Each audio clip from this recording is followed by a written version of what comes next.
Hello everyone, I'm Rikku from Birds of Play, and in this video we're going to be taking an in-depth look at the character of Rikku from Final Fantasy X. This series has come a long way and we're almost done with the main cast, but just in case you're new to the channel and this series, please be aware that this video will include some spoilers for Rikku and her part in the story of the game. As the party's resident perky girl character, it's easy to forget that Rikku has anything else to offer. So hopefully this video can serve as a reminder, and if we're lucky, maybe some sort of a deep dive into a character that is often loved or hated merely at the surface level. If you end up liking the video, don't forget to subscribe to the channel, becoming a part of our growing Final Fantasy family. But without further ado, let's take a look at Rikku.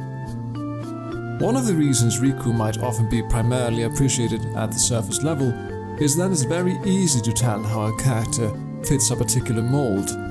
Rikku being the sort of plucky girl character that is so common in Japanese anime and manga, and has even been employed repeatedly within the Final Fantasy series itself, with characters such as Yuffie from Final Fantasy VII, Selphie from Final Fantasy VIII, and Neil from Final Fantasy XIII, just to name a few. A lot of people find this particular character type annoying, perhaps because they feel this sort of character can be overly loud or just seem like they are trying too hard to act cute, instead ending up being obnoxious. I'll admit I'm not the biggest fan of this character type in general, especially when it sneaks out into the real world and girls start acting dumb in order to score cute points.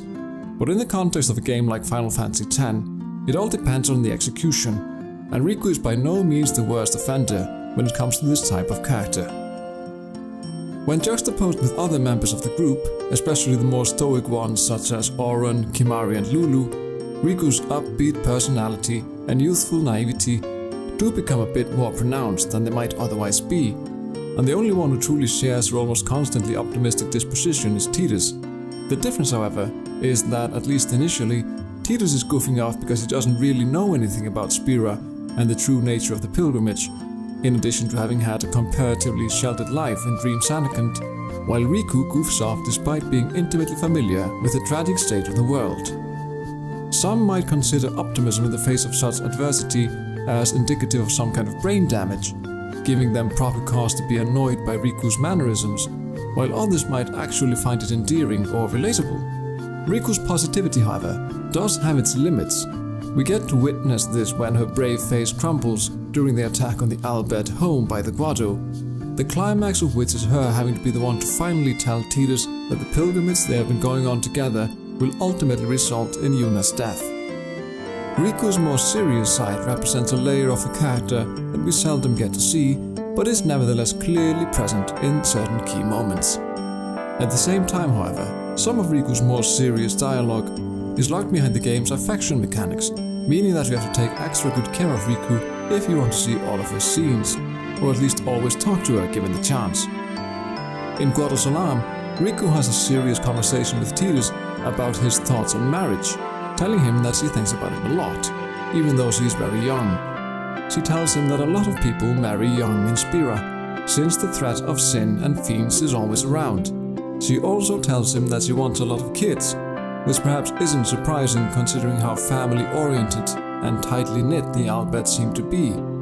While riding the Machina sled with Tidus on the way to Macalania Temple, Rikku also lets her guard down talking about how the Al-Bhed want to save the summoners, only to verify that Tidus, her fellow perky person in the group, truly doesn't know the end goal of the pilgrimage. When all is said and done, what annoys us is fairly subjective, at least in cases such as these, so it's hard to give a definitive answer to the question of whether Rikku is annoying or not. Some of it is most likely also cultural and depends on how palatable certain character types can be said to be in the context of what you have grown accustomed to.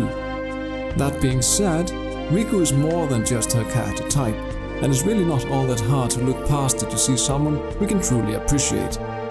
At the tender age of 15, Rikku is the youngest member of the party, and as someone who dreams of living life to the fullest while there is still life left to live, she seems strangely determined to spend her days in the service of others.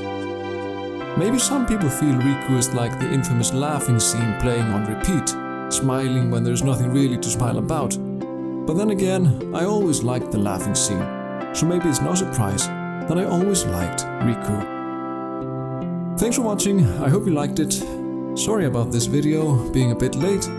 We're dealing with some minor pandemic-related health problems. We'll be back next week on Saturday, as always, if we aren't dead. Until next time, goodbye!